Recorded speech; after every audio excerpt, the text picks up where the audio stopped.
So we bring it on today, Matt Brown, a longtime friend, recording engineer, producer, artist, composer, arranger, studio and touring musician, instrument designer.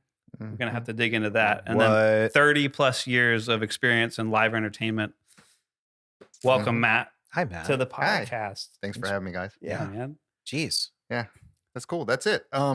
Thanks for watching. I know. Wrap it up. So I have a question for you. Okay. Because you have an extensive career in like studio recordings and sessions and stuff. Do you still like music? Like, do you still listen to music like outside of, because you listen to music every day, I feel like all day in the studio in this setting. Like, do you still enjoy listening to stuff outside of that? I do. I've found, I don't know, I go through these, I mean, most people probably do. I go through these like heavy concentrations of certain styles of music that generally tend to be outside of what I'm working on.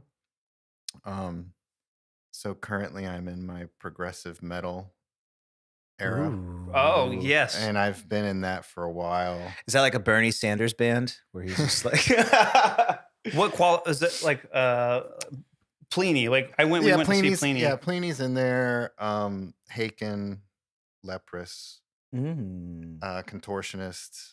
Are you with the screaming or are you not with the screaming? I don't mind the screaming, but if it's the main thing, it's not my deal. But if it's in there when it needs to be, then I like it. That's how I. When does it need to be in there? I'm not hating on it. It's just got to be balanced. Yeah, it's got to be balanced. Yeah. Okay. Yeah. This doesn't answer the question, but still, when does it need to be in there? When you're feeling angsty. Like Cannibal Corpse is where I go to. I'm sorry. They're not really screamy though. I teched on their last record. You did not tech on their last record. Yeah. I saw an interview with them and no, they did NPR Tiny Desk. Cannibal Corpse did Tiny Desk? Yep, they did Tiny Desk. And it was actually very entertaining. Yeah. You take that act and you put it in a reasonable size office space. Are you sure that wasn't Gwar? That was Gwar. Yeah, I saw that one too. Cannibal Corpse and Gwar. They're not, Cannibal Corpse. Cannibal Corpse doesn't wear the costumes like Gwar does. What's the challenge in Cannibal Corpse? That album that music's so heavy. It is. I cannot. They're from Tampa. Are they really? Yeah, Cannibal Corpse is, well, I don't know if they're from Tampa, but a lot of the guys live there now. Really? Tampa was like huge in starting what is now death metal. Like it was like the epicenter for death metal music. It's not death metal, but is that where Seven Dust is from too? Or? No, they're from Atlanta. Oh, okay. But they record here. Yes, they record here now. Yeah. Tampa. Well, how did Tampa become death metal, like Megadeth and stuff? No, like Cannibal Corpse, and I mean, I'm not a metal aficionado, so I'm Neither not sure. am I. But I know that Tom Morris at Morris Sound was like, he's the recording studio. They were pivotal in like that whole death metal sound. Like really, that was the studio to go to. Leon, can you just crazy. Google Cannibal Corpse, and I just want to see some images. And this is gonna ruin my algorithm completely, but that's totally it's gonna make it worth better. There you go, dude. Cannibal Corpse. I remember seeing some. Oh wow. I mean, yeah, Gwar is the one I really had singed in my head. Chaos Horrific. What's it like teching those guys? I mean, it was the same as any other bands that I teched for, which is like I just need to make the drums sound good, and then I sit there while they make their way through the songs and just listen for like inconsistencies in tuning. And then if I hear something, I go, I might want to check that, and then the next time they stop, I'll go out there and kind of refine it and come back in and say, okay, we're good. So teching for drums is like similar to teching for like guitar, like where they'll go out and hand it the next tune to guitar. Like you're doing that with the drums, right? Yeah. So in the studio, it depends on the producer I'm working for, but in the studio, like say I was working for Elvis Basquet, who is the guy who produces Seven Dust stuff. I'd done some records with him, and generally what they'll do is they'll bring me into the control room and they'll say, hey, we're going for this type of sound. And they'll play me something. And I'll go, and from that, I'm generally able to go, okay, this is the head combination tuning style. Like, let me see what drums we have available. And if we have multiple sets of drums, I'll pick one that works better, that sounds more like the reference that they're going for. And then I just change the heads, tune the drums, kind of get them to where they're going to be. And then with some producers, they kind of lean on me to do a little bit more of the miking side of things as well, not just the tuning. So it's like all that. It's like basically they say, I want it to sound like this. And I go, okay. And I get it as close as I can. And then they take it from there to the end, you know. You do engineering, producing, and recording of your own at Solar Studios? Solar Studio. Yeah. How long have you been there? Before it was Solar Studio, it didn't have a name. And I started working with Mike Franklin, who is my partner in the studio. Started working for him in 1998 as before the building was built. When he was just out of his house, he just needed to do something, and I went over there and kind of helped him set up the Pro Tools rig and did this All Stars Smash Mouth All Star ripoff for a corporate band. It was like for a corporate gig where they changed the lyrics. I have a Smash Mouth story. Rest in peace, by the way. We lost Anytime we've done karaoke with Matt a few times, and every time he'll pick whatever song, and then it'll be All Star. It'll Smash Mouth on the top. I've actually witnessed this once before. Were you there the night that I got kicked out of the karaoke bar for hitting the crash cymbal? Yeah, I think you were there. I think which Rising Star? Wasn't it Rising It would have been Star? No, it was a video game bar in downtown Orlando. Joysticks. I could have sworn that's when I watched. I got. Right. Yeah. I was there. You were there, right? It would have been for a friend of ours' birthday. Yeah. I think that's where I witnessed the All Star. Which, for those of you listening, Matt likes to pick a song and just sing All Star over it. Right? That's one of my bits. It's just a good bit. It's just a solid bit. You don't have to do anything else. Why does that work? Well, because it's formula wise, All Star is just a standard song, like it's any song. It works for me because it's like a curveball for the audience, and I can't sing that well, so it doesn't matter. Just play as hard, yeah. So it's like I get them, I sell them on the bit as opposed to my amazing voice, which I don't have. So because it's like, what is a song that you chose? Do you know what is like a regular song you choose to do that to? I've done it to Radiohead "Creep." That's the one. That's I think the one I saw. To what's the other one? Honestly, I've Matt, done it to like 3 of them, but "Creep" is usually the one that I lean on because it's like, oh yeah, "Creep," and everybody's like, yeah, I'm into it. And then it's a little shady because people love that song. Yeah, and then Matt comes in. Hey, now you're an all-star, and everyone's like, fuck. It's a good song. Yeah, it's fun. It's fun. It's a good bit. It's fun. Do you ever get nervous teching for these? I mean, I'm sure at one point you did. No. Or even in the studio, like working with different artists, there's no nerves? Not really nerves. Like, I don't know, I worked with John Anderson from Yes on his last record. I did his last record, and I've worked on what's leading up to the next record in that chapter 2 of 1,000 Hands. And that was a little surreal. There's a couple surreal moments working on that record. The first one was when that record started with from a record that he started making outside of Yes in the early 90s. So this was after definitely after Owner of a Lonely Heart. It's kind of like 91-ish. So but it was with Alan White on drums and Chris Squire on bass. Kind of the Yes sound was there. And then he shelved he didn't finish the record because he couldn't get, supposedly the story is he couldn't get rights for the name of the group that he wanted it to be called. So he was just like, well, I can't name it this, so I'm not going to finish it. Seems like a lame reason to not be able to get Well, How long was it in the pocket then? It sat until, Mike got a hold of it. Mike Franklin got a hold of it in, I want to say 99, maybe, and kind of did some, reworked just the rough mixes and added some stuff. And then that sat, and then it wasn't until 2015 that Mike ran into John at some show or something like that and was like, "Oh, by the way, you never got back to me on this stuff. I did it." And he's like, "I never," and John was like, "I never heard it." So Mike had me then transfer those that from a DAT tape over to MP3 to give it to John so he could listen to it. And at that point he was like, "Oh yeah, let's work on this."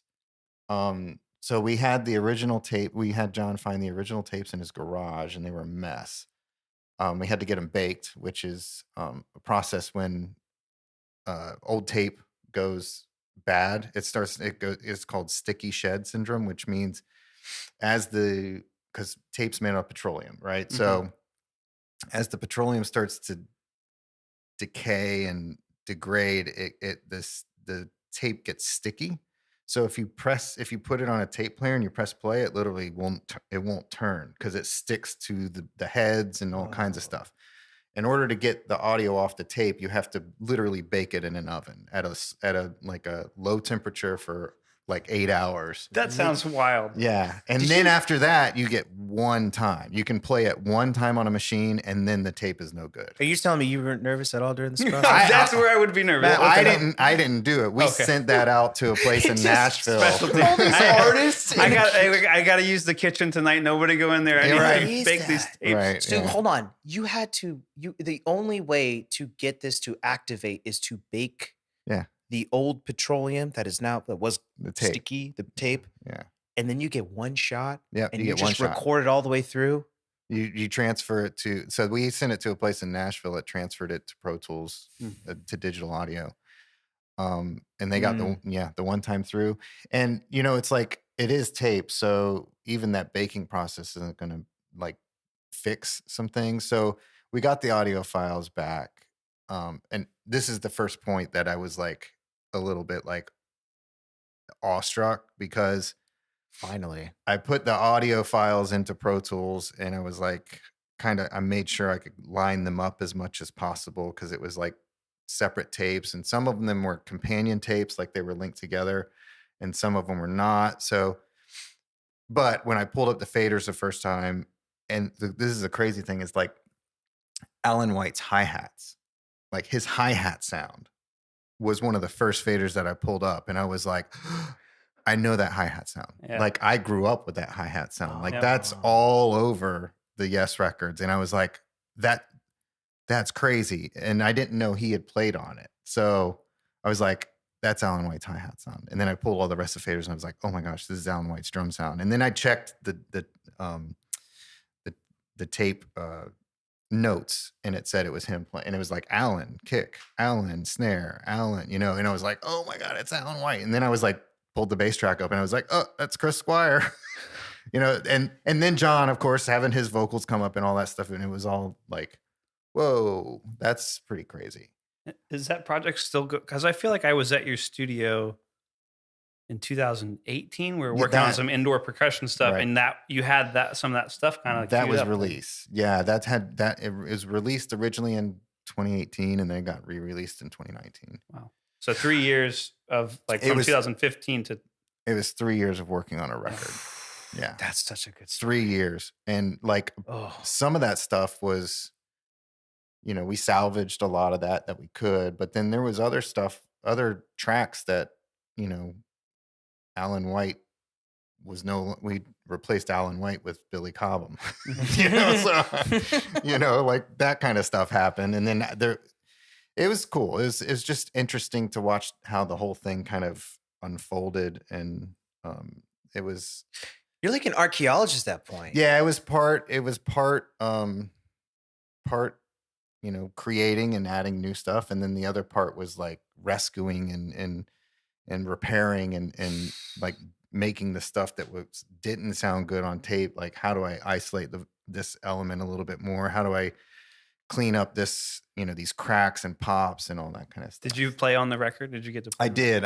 I played on most of the record, actually. Yeah. Which was kind of like, this is, it happens now because I'm the engineer. So generally, if Mike or whoever I'm working with is like, well, we want to have so-and-so play on it, but can you put something just to kind of hold put an idea down to get it in place? And so that happened with a lot of the songs on the record, mostly the ones that didn't have drums on them already when we got the record. But there was one that was like, it had a drum machine on it, but no real drums. And it was supposed to be for Billy Cobham.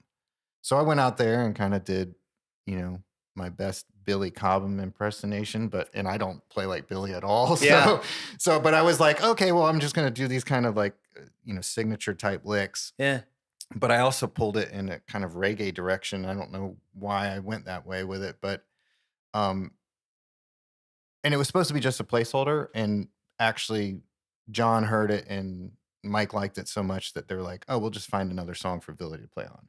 Can I ask you, when an artist comes in there and they're like, do you mind just hopping up really quick and just giving a go at it? How much are you second guessing, or are you even giving any thought to it? Or what's that thought like when you sit back behind there? Or like, are you kind of like, all right, cool, I don't even know where to go with this? Or what is it like? I mean, generally by the time I'm asked to play on it, I've heard whatever it is, like a couple times at least, maybe more. And because I grew up in a recording studio, like there's nerves. People who get nervous doing things, like eventually you don't get nervous anymore, right? Those kind of like performance anxiety things go away. For me, the studio is like, it's like my home. So I'm actually most comfortable sitting behind the drums and recording stuff because, one, I know that at any point I can just redo it now, Right. like, because Pro Tools is you can do it forever, right?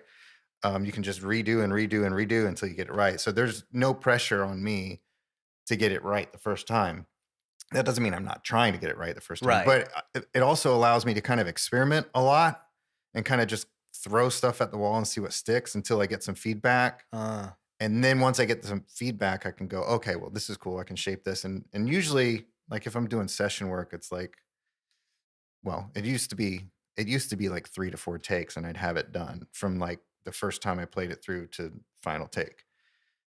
Now, because I don't play as much, it's more like 6 or 7 because it's up here, but my hands and coordination doesn't come out as quickly as it used to. Hey, Matt, welcome to the club, pal. We're fading. We're fading. Our drummer tops are leaving. No, they're better than ever. I have a question about orchestration. I have a question too. Well, you go. Hold on. It has more to do with what he was just talking about. All right, go. You said that you feel at home in the studio. Yeah. Is that rare for musicians? I can imagine a live musician. I've had tons of friends who have gone into the studio and it's been like, it's nerves. Like they're now, everything is so still and it's just so quiet. I'm like, all right, let's go for a take. And they go for it. Yeah. I have, we know a lot of phenomenal drummers, and I know a lot of really phenomenal drummers, and the ones that it's surprising sometimes, like the guys that I think are really good and they get them in the studio and they clam up and they just like freeze up and it's like, whoa, why is this happening? And for me, it doesn't make any sense, but that's because I've Studio's cold, lived in the studio since I was like 15. So, but for a lot of drummers and for a lot of musicians and vocalists, and I mean, everybody, like first of all, it's the first time where they haven't done a lot. So they're hearing themselves in this exposed manner. And it's it's like frightening because everything's literally under the microphone and it's like accentuated because it sounds, so good right here. It's like, yeah, it's interesting. I hate it. That's the thing about the first time you did like an acting thing and like the red light came on for recording and you're just like, The closest thing I can think about is I've done ADR for some commercials and films. Yeah. And it's a lot, it's such because being on set's different, right? You've been in the environment. I've been in a thought cloud and focus for so long, but then I'm in this like brown box and it's cold and I can hear everything. and then they're adjusting it and the microphone. They're like, okay, you can't move this much, but also don't try not to move at all, actually. And you're just like standing there like this, and you have to reinvent what you did on the day 3 months ago. And you're like, it's tough. But as a musician, as a singer, like you said, it's very vulnerable. It's very stripped down, and you're just there. And I can imagine, is there anything? It's just exposure, right? Like you get a numbers game. You just got to get in there and just be recording more and more often, right? There's no way. There's no trick. That's what worked for me. Like as soon as I was, so I started working for my dad. My dad owns a recording studio. I started working for him when I was 15. And that's also like I started playing drums when I was 3. So by the time I was 15 is when I started. 3? Yeah, 3. Can you legally do that? Yes. Can you have a kid play drums? You're the Tiger Woods of drumming. I mean, when I was 3, my dad was still playing a lot. Yeah. He was, so I basically just did whatever he did. And, but by the time I was 15, I was like starting to find my sound as a drummer. I was, I had all these different influences that were starting to kind of, starting to sink into my playing. Mm-hmm. And so I started recording myself on just a handheld tape recorder, my practices, just to see what I sounded like, because I had no idea what I sounded like except for when I was playing. And that's a whole different thing than what it sounds like when you step away from the kit, Mm-hmm. So I started with just a tape recorder, and then it turned into like mics, and then it was like setting up in the studio, and I just got used to the environment. And what I really focused on when I was, 16, 17, 18, through those years was like, how do I sound good in the room? Like, so I would set my drums up in the studio without mics, and I would sit there and mess with heads and tuning and sticks and how am I hitting the drum, and like, because I wanted the drums to sound good and balanced in the environment of a studio, because that was, to me, I didn't know that was the key to getting a really great drum sound under the microphones. I just was like, this is such a good sounding room. How do I make myself sound better? Uh-huh. And that kind of turned into not only finding my own sound, but also like what led to the teching thing and understanding and figuring out, how the drums work and all that kind of stuff. That is a whole different path. And it's really sad that that more drummers don't approach the instrument like that, because I know guitar players do. Guitar players, the sound is like their signature and everybody knows that. But drummers don't put 2 and 2 together there, and they just play the beats. And it's some people have the same heads on their drums from like 10 years ago. Right. Yeah. And they don't pay attention to the things like, how does this sound when I hit it? They don't think about that. It's kind of a shame. And I don't know if it's, given that we're all drummers and that, our friend group here, I would say most of the drummers I know are highly intelligent, right? Mm-hmm. I think that might be in the minority of the drummers. 100%. Because 1,000%. I don't think that kind of intelligence seeps into the main drumming community as much. I don't know why that is either. When the marching percussion thing, like this is new. So like it's something that we're trying to establish, but like with the marching arts stuff, we put out two options for tuning schemes. There's an E flat tuning scheme, which is the one that we're going to go with. Mm-hmm. And then another, I think it's A flat, but the E flat one is the one that's in key with the show. Mm-hmm. And usually when it's like tuning, there's a thought in marching percussion where it's like, oh, you just tune it till it sounds good. You know, just crank it up. Yeah. And I'm trying to establish more to where like when the battery or the drum line plays a unison note together, that we're playing a chord. Yeah. And then that chord syncs up with the show, and then making that knowledge or that, at least that thought, available to the staff. So they get a handbook with the tuning scheme in it, and a bunch of other information too. But like, that's something new that we're trying to do to help facilitate the importance of that. When do you guys tape the guts and dampen the sound? I am an advocate of not taping the guts. Me too. Yeah, I hate it. Let it ride. You don't know the guts, dude, or the strings or the metal on the bottom of the snare drum. It makes the snare drum sound like a snare drum. If we're dirty, we're dirty. If we're, well, sorry, we don't want to be dirty. Me. But that's my drum line. Sorry. if you have a snare drum, No. I believe that you want it to sound like a snare drum. So Sure. like dampening and taping up guts and strainers and stuff. I never liked it. Not for me. Yeah, No, that me was the neither. joke. You know, the interesting thing about the tuning thing, and this is something that I go through in my courses, like it's literally impossible to tune a drum to an actual note because of the physics of the head moving and all that always stuff. change. Please talk about this The because overtones are. I want to talk about this too. Well, let's start here. So you have a master class on tuning and miking? It's everything. It starts in the anatomy of drums, and it goes through, like what each part does, and how each part affects the sound. And then there's, along with that, on heads, tuning, miking, muffling techniques, all for drum set, for recording studio situations, all the way to the final mix.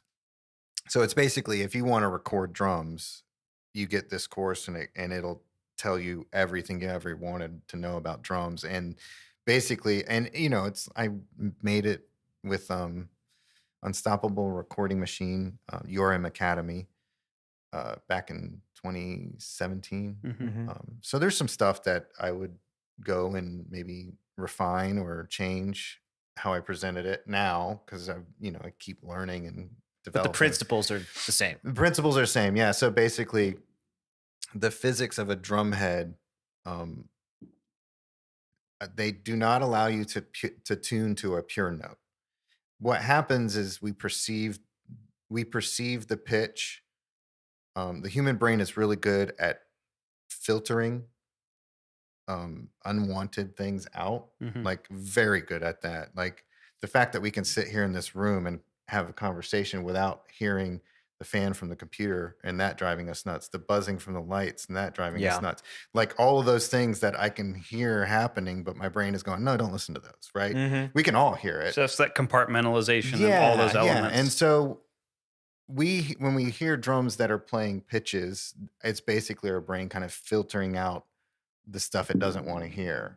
And but the physics of the drum head are like, the main pitch you're hearing is one of the modes, the way that the drum head moves, but there's like so many ways that the drum head moves, and each one of those modes is what they're called.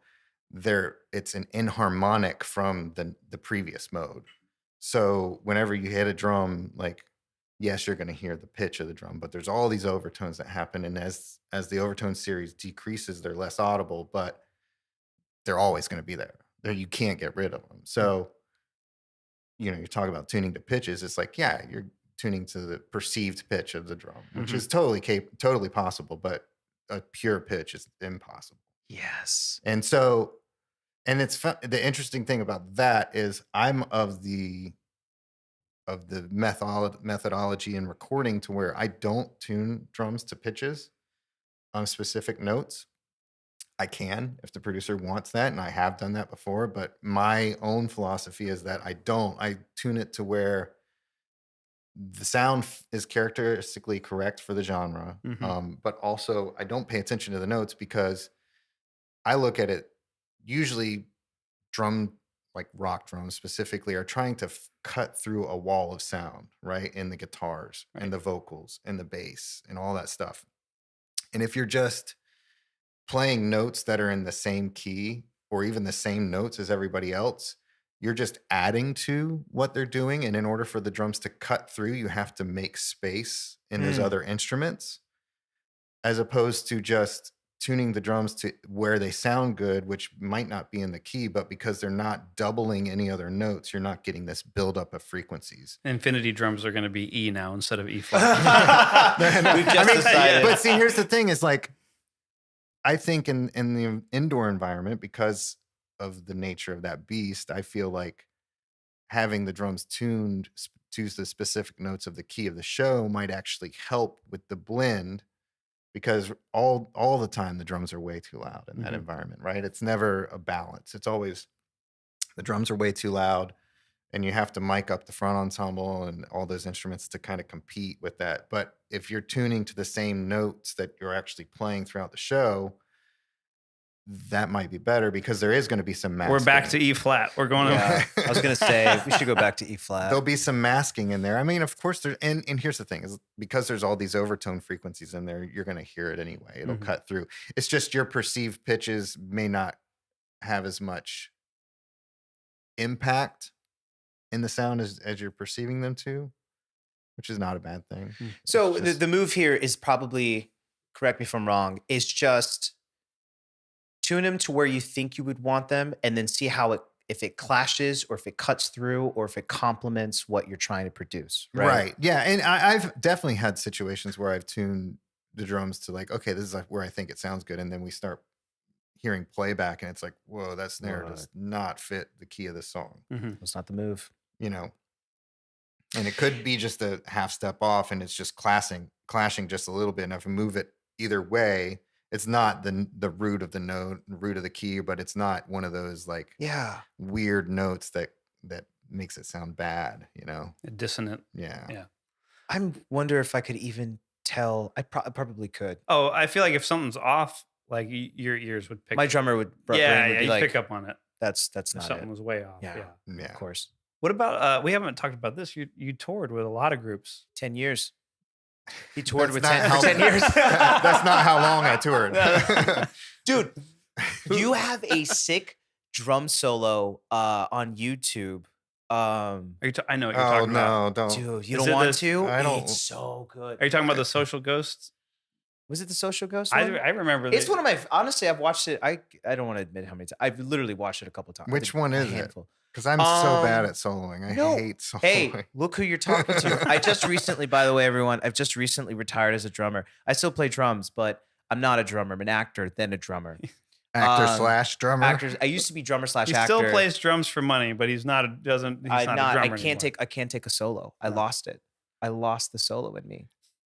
But your solo is fucking bad at. There it is. There it is. I mean, we're more than a minute in. Yeah, so. We're so fucking bad. So wait, take us through your touring history. Like who have you played with? Who have you been around? I actually haven't toured with that many bands. I toured with Social Ghosts, which is a local band that love them. I was in, and our good friend Jeff Wright was in, and I'm playing with them again now. I mean, it's been several months since we played, but we started back up a little bit, which is cool. I'm hiding it right now, but internally I'm freaking out. I know. You know how I feel about Social Ghosts. So I went to a show one time, and I think before we even met, you were there. I was at House of Blues. I was trying to watch Matt. I wasn't trying to make friends. I have missed every Social Ghost show that has happened. Missing out, dude. Yeah, it's great. It kills me on the inside. Sorry, we interrupted. We were reminiscing about Social Ghosts. Yeah, sorry. That's the drummer of the band, and we're like, God, remember when we saw them? Dude, it was insane. So yeah, toured with Social Ghosts. We did a series of shows as direct support with Alice in Chains during their acoustic tour, and so that was like the first like real touring. I kind of did my career a little bit backwards as far as drum set players go, because most guys, when they tour, they're in their 20s, right? They're in their 20s and they tour, and if they have a career, then by the time they get to their 30s, they stay with it, and sometimes into their 40s.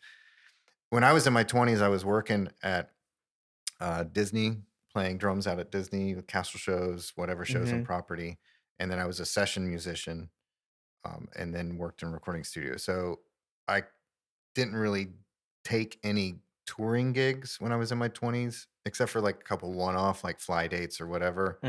But I was never really with a touring band because I was making decent money staying home and doing this other stuff. And it wasn't until I was in my probably early 30s that the technology of the studio had caught up with editing and sound replacing drums. So now your crappy drummer from any band could sound amazing, and it's gotten even worse since, or better depending on how you look at it. You can make anybody sound phenomenal now, which is great for drummers who aren't that good but are in their band. But when that studio work started to dry up a little bit, that's when I kind of pursued the touring thing. So I started touring with Brian Howe from Bad Company. He's the second singer for Bad Company. And I got that gig I was the session drummer on his record. And at the end of the first day, he's like, "Hey, you ever play live?" And I was like, "Sure." I was like, "You want to play in my band?" I was like, "Sure." Yeah. It was cool. Yeah. Playing Bad Company songs and then some of his original stuff. And so that was cool. And that was it was all fly out dates, which was grueling. Fly out dates. You're here in Orlando. There's a show on the 11th and the 17th. So you fly out on the 11th, fly back on the 17th. Yeah. Fly back. And it's, in our case, it was fly out the morning of the show. So first flight out anyway. So it was always 5:30 a.m., 6 a.m., 6:30 a.m. flights. So, I'd get up at 4 a.m. to go to the airport, fly out to wherever we're going. By the time we'd all meet in Atlanta, because, the guitarist and myself were based in Orlando. The bass player was out of Miami, and Brian lived in Fort Myers. So we'd all meet in Atlanta at the airport there, and then get on that flight, the same flight to wherever we're going. And then it was usually, because we were playing a lot of fairs and casinos and what have you like that, then it was usually like an 1.5 to 2 hour drive from the airport. We get to the venue, check the backline gear. I'd have to set up the kit because it was never set up. Tune it, of course. Yeah. Yeah, I was going to wait for that. And then do our sound check, then go to the hotel. We'd have like a couple hours between sound check and the time we played. Go back to the venue, have dinner at the venue usually, play the gig, go back to the hotel, and then be at the airport first thing in the morning for the next gig. So what a slog. It was brutal, man. It was like, we'd go out and do 2 to 3 dates a week, usually Friday, Saturday, Sunday, or Thursday, Friday, Saturday, something like that. And by the end of those 3 days, I was just wiped because, you're sleeping like 4 hours a night, maybe. And you're like taking a nap on the plane, and that's about all you could do. But it was fun. I did that for a while. And, I learned a lot playing with Brian. He passed away a couple of years ago from a heart attack. But he was one of a very talented individual, like great singer, of course, but he's also a pretty good drummer. And his sense of time was like impeccable. Like he really taught me how to put into use some of the things that I practiced, just to practice as a session drummer. I'd practice a lot to a click, but I would practice pushing and pulling like everything in front of the click, everything behind the click. And then it was like, okay, just one limb at a time in front of the click, behind the click, while everything else is trying to be buried, right? And I got used to playing where everything kind of was together. One of my biggest pet peeves was flamming between limbs, like especially like left foot hi-hat. If you have a hi-hat going with your left foot, and anytime you hit any other instrument, I would hate flamming on that aspect because it was always driving me nuts. So I worked really hard to make sure that didn't happen. If I was playing a 4-on-the-4 groove, my kick, snare, and hat were perfectly aligned, right? But when I got into the rehearsals with Brian before we went to the first show, I of course brought my metronome and had all the Bad Company stuff averaged out tempo wise. I found the average of the whole song and was like, okay, this is where the average is. And I'm the only person listening to click. It's more of a guide for me to kind of like make sure I'm playing the right tempo. And I was also like flexible with like, hey Brian, you tell me what. He's like, I need the hi-hat. Well, that left foot to be just slightly on the backside. I'm getting there because so we were doing Rock and Roll Fantasy, Bad Company song. And I took the average tempo of that. None of that stuff was recorded to a click. So I took the average tempo of that, which was like 124. And we played through it. And the first time, and everybody in the band is like, yeah, this is solid, this feels good. And Brian's like, it doesn't feel right. And I was like, well, I'm playing to a click, so if you want me to move it up or down. He's like, can you go up a click? And I was like, sure. So we went from 124 to 125 and we played it through. And he goes, it's not right, it just doesn't feel right. He go down a click real quick. So we went down to 123. He played. He goes, and before we even got to the chorus, he's like, no, that's too slow. And I'm like, okay. And he goes, yeah, I don't know what to tell you. It's like not 124 is not right, but 125 is too fast. And I was like, oh, okay, well, and then I was like, okay, well, let me try something. So I put it back on 124, but I pushed my hi-hat, my right hand. I pushed my right hand in front of everything else. So the kick and snare were like locked in on the pocket, right? Mm-hmm. And maybe even pulling back a little bit, but my right hand on the hi-hat was pushing forward. And we get halfway through the first verse and he turns to me, he's like, that's it. This is the sound. And I was like, okay, cool, good to know. So he had this, he had this feeling as a singer where the tempo didn't change, but because the eighth notes were pushing forward, it felt right to him. Is that the capability of like I feel like slim independence? Yeah. Not most drummers probably can't do that. It's maybe not to that level. No, dude. When you said flaming, I was like, never have me play drums. Yeah. It's a style the weird thing is like when you do that stuff, it's not it flams, yes, but it's not a flamming sound. It's more of, it changes the energy is really where it lies. And it's one of those things it's really subtle, but you can feel it. It might not be apparent to anybody except for, us, but I got to do stuff like with Brian that was, helped me develop a different approach to grooves. That, stuff that I practiced, but I never put it into actualization. It was always like, this is an exercise tool for me to help, get rid of flamming. Really is where it started, is like, how do I not flam? It's like, okay, I need to identify what in front of the beat looks like with this limb, what behind the beat looks like with this limb, and where's the flam being created. So it was a problem solving thing for me, but it also kind of turned into, oh, this feels good when I do this.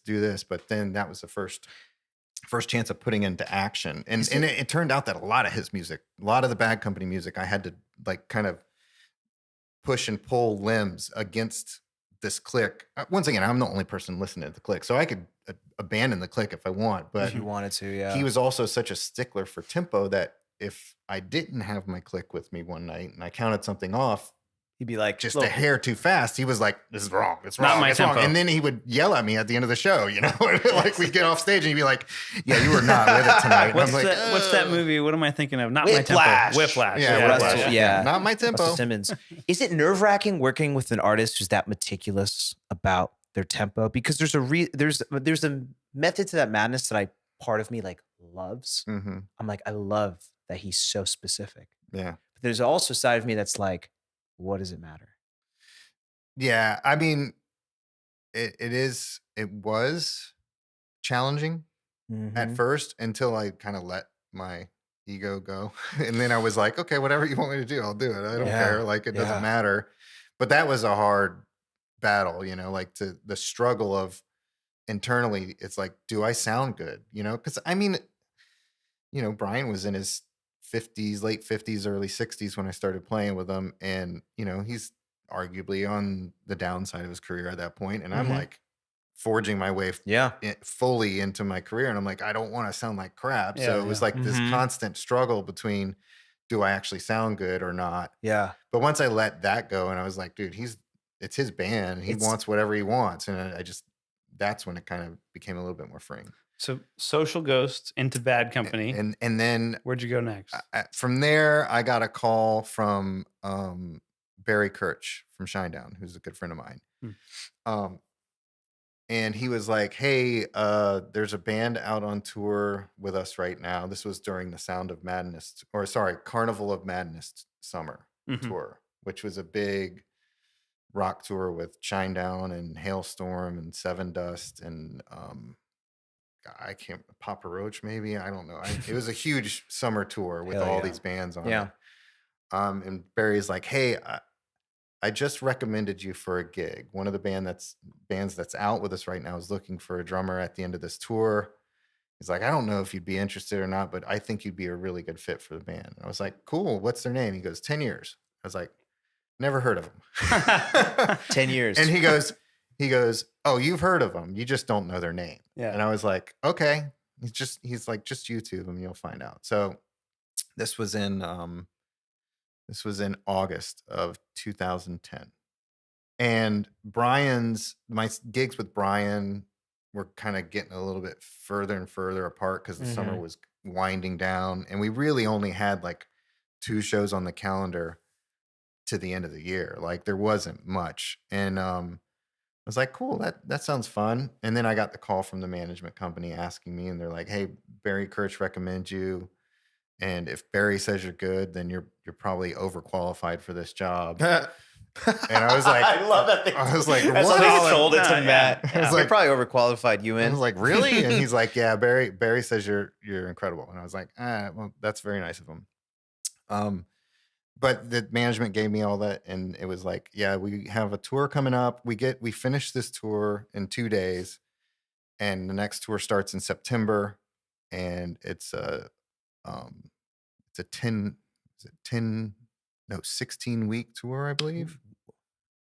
Nah, it was a long time. That's a long It time. started in September and ended in November. So So whatever that was. How long did you have to like learn the charts? I imagine this probably like an hour plus long set. It was so we were direct support for Seven Dust for that entire tour, which was, like I said, started in September, ended in November on a cruise or something like that. The rock boat or something like that.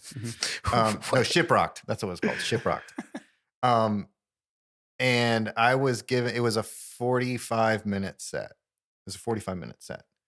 And they gave me the material to learn about a week and a half before I flew out for the rehearsal.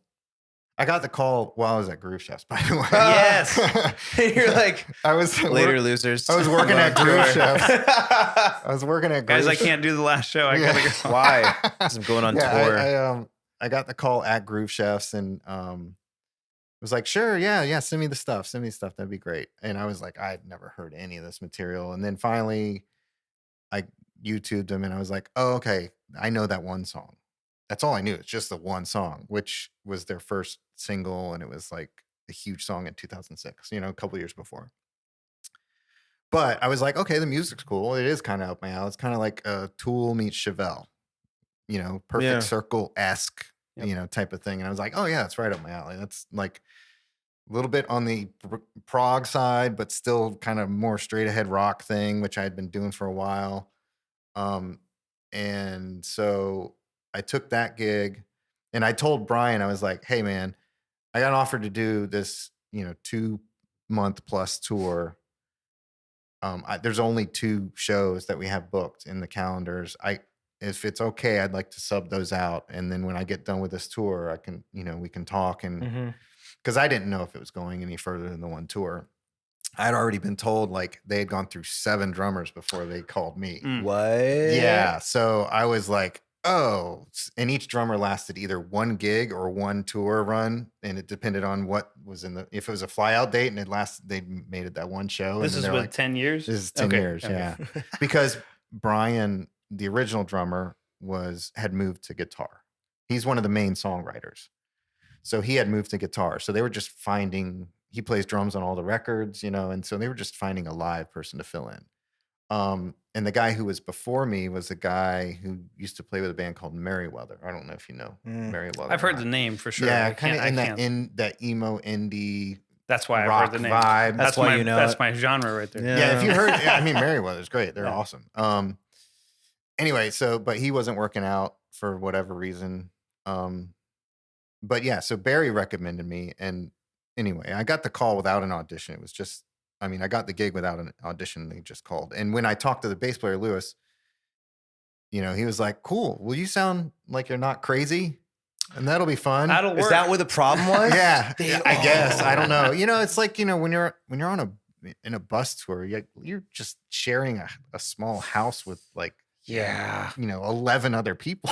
So can't have a guy like Bam Margera show up. It's tough. Yeah. It's tough. You have to vibe with the guys, and it almost, that matters way more than how you play, like way more. But when I was on the phone with Lewis, I was like, well, do you want to see or hear me play? And he's like, well, sure, if you got something. So I sent him a Social Ghost video of me playing. The solo, which we'll bring up at the end of this video. And he was like, he texted me back after I sent it to him. He's like, whoa, okay, you really can play.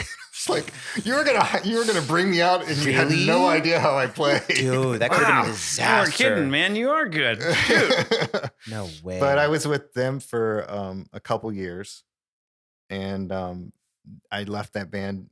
It was only because Brian wanted to go back and play drums again. Like he called me and he was like, "Hey, I'm going to play drums again. Do you know how to play guitar?" And I was like, "I don't." I was like, they were going to just throw you on guitar. Yeah, you should have like, no, I got it. Yeah. He's like, if you know how to play guitar, then you can stay in the band. And I was like, I don't know how to play guitar. Right, I'm sorry. So that was 2012, April-ish of 2012. So that pushed me back to like kind of, okay, what am I doing at this point? Because I'd been in and out of Groove Chefs, and it was only 2 days a week at that point. Mm-hmm. So I kind of focused back into the studio at that point and kind of built what is now Solar Studio out of the room that it was. Sounds like you found your home. Yeah. Yeah. I went back. The comedian, our buddy Ross, last week, he was talking about how he had a buddy who moved, like the most famous comedian in his phone, moved to New York and came back a year later. Mm-hmm. And he's like, why? Why did you come back? He was doing a gig with Joe Coy. I think who it was, right? Yeah. And Joe, they was talking, and he was talking about how this whole New York grind thing, like, what should I do? It's tough out here. He's like, go where you're loved. And he's like, I'm loved in my home market. So he ended up going back home. And that's kind of like stuck with me too, because, there's always this idea, like, are you going to go to New York? Are you going to go to Atlanta? What market, to do what? And, but for you, it's just like you grew up in the studio with your dad, watching your dad play drums, and you always teched in the studio at like the age of 15 all the way up. And then finally, you go out, you have some fun, and you come back right home, Yeah. And it was enough of an experience. Like I got to experience the full on rock star life. You did. Like living on a bus, crazy nights, whatever. Do you have one crazy story? Maybe, not too crazy, but the craziest story you have? I can't tell the craziest. Okay, the second craziest. After this, we'll do that. This is really strange. There was a show that we were playing. God, what was the venue? See, here's the thing: is like I played a lot of these venues that several times. And some of them I played with Brian Howe, and then came back and played them with 10 Years a couple times. And the way I remember some of these venues is like what food is around. There was this venue. Yeah. I don't remember where it is. It was in a strip mall. That's all I remember about the venue itself. Sounds like Midwest. But there was this really great Mexican restaurant like on the other side of the parking lot. Right. So that's how I remember this venue. So I'm out in the back of in this during the day. This place looks like not good. You don't want to go there. I'm in the back. The bus is in the back. All of our equipment's out back. And we had just finished sound check. And I come out and I'm going back to the bus. And there's some fans hanging out or, in kind of the roped off area or whatever you have it. And I'm walking to the bus and I was like, hey. And they're like, Matt. And I was like, how do they know my name? Like, I haven't even been in the band that long. Like, yeah, this is like my second or third tour. It was me. Yeah. Matt. No, but I walk over and it's this younger couple with a baby. And they're like, hey, we're going to come to the show tonight, but can you sign some of our stuff? And I was like, sure. So they hand me a CD, which I'm not on. And I was like, cool. Yeah. Sign that. And I signed that and their shirt and a hat. And then the guy goes, can you sign my baby? I knew it was coming. I wanted it to and I'm like, so what do you mean sign your baby? And he's like, here. And he literally takes the baby shirt, pulls the baby shirt up, and he goes, just sign him on the chest. You just signed this baby's chest. So I signed a baby. Nice. Did you sign like a big signature like Matt? No. I was like, I don't know. this is the Did weirdest. you make eye contact with the baby while you did it too? Well, the baby was like, absolutely adorable, and I was like, I don't want to just sign the baby, so I was like, hey bud, how you doing? But I mean, this baby was like probably 4 or 5 months old. It's a like, fresh baby, man. Yes. That's a fresh baby. Fresh baby. With permanent marker. I wouldn't know it where was to a go. Sharpie I'm font. glad they directed It was you a because I was like, Sharpie. do I sign the forehead? Or like, I was going to sign the shirt of the baby. Yeah, That makes no. sense. I was going to sign the shirt of the baby. I was like, sure. And I grabbed the shirt and he goes, no. And he pulls it up. And I was like, okay. You know what's fucked up? In my head, I already told it, like in the story, I was like, Matt signed the forehead of the baby. That's what Oh, I was. no, I going was there. like, Matt. I don't know if it's the movie The Campaign or something where the guy's like he's doing so many signatures at once he just signs the top of a baby's forehead. Sign a baby. It's- That's it's- such rock star. Like that's the full experience. You got to sign a baby. You got to eat. You got to party a little bit on the bus. Yeah, it was That was it, cool. man. It was fun. But yeah, after a couple years of that, I mean, it was not easy. I mean, it's, coming home was a big thing. And, when you see a lot of the country and overseas and South America and stuff like that, like Florida gets a lot of crap from everybody, right? I mean, but we know we live here. It's not that bad. But Orlando specifically is like, there's not really a lot of places in the US that are like this. I mean, we're kind of spread out. I would say the closest like city-wise vibe to Orlando is probably Houston, because it's spread out. It has a downtown area that's similar. It's arguably bigger, but it's kind of the same kind of vibe. The people and the bars are very similar, at least used to be. But we're very fortunate here as entertainers and drummers to have the ability to do this for a living. That's the thing that was really interesting to me is, I joined up with this national touring band and we're talking about like, they're asking me questions. I'm asking them to kind of get to know each other through the first tour. And they're like, so what do you do when you're at home? And I'm like, oh, I play drums. And they're like, no, what do you do for work? No, for real though. And I was like, I play drums. They're like, you play drums for work? And I was like, yeah, I play at the theme parks. I play in the studio. I have these, these things that I do. And they're like, wow, that's so cool. And I was like, why? What do you guys do? And they're like, well, I deliver pizzas. I'm a handyman. No way. I work for my dad at a TV station running errands, like stuff like that. They don't play music for a living. Or they didn't. I mean, there's a couple. Brian did. He's a songwriter, so he would write for other people. But the rest of the band, just did whatever they could, because at the time, 10 years was like kind of in the middle, the middle tier. I mean, arguably they're still there, but they have definitely found a way to make money now. But still, Knoxville, Tennessee, there's not a lot to do there. No, there's definitely not entertainment scene. there's definitely nothing to do there. Yeah. So we're really fortunate. It's like here and Vegas. Do you feel like might be it. Orlando's changing a little bit? The what? Orlando's changing a little bit. Oh yeah, it is for sure. Oh yeah. But it's going through cycles. Like I've seen this cycle with, especially in the music world, it's gone through several cycles. It's the music scene's starting to open up a little bit more. I don't know. I have a theory. I Lay have it a on me. theory that Orlando is going to blow up. I think so. And this is where it starts. It starts, and I hate to say this because this is annoying. This isn't my theory, but this is a theory. It's that it all starts with a little Michelin nod. A little food scene. Food. Yeah. Michelin nod. You Yeah. get a little, and it's not, which is bullshit, by the way. A nod. You're telling me basically your food's good, but it's not that good. Well, I mean, it got the foodie, like the biggest foodie By place in the multiple country. different publishers, like different magazines and stuff, which is crazy. But Did Domu make it in there? Did Domu get a nod? Damn right they made it in Yeah, there. Domu.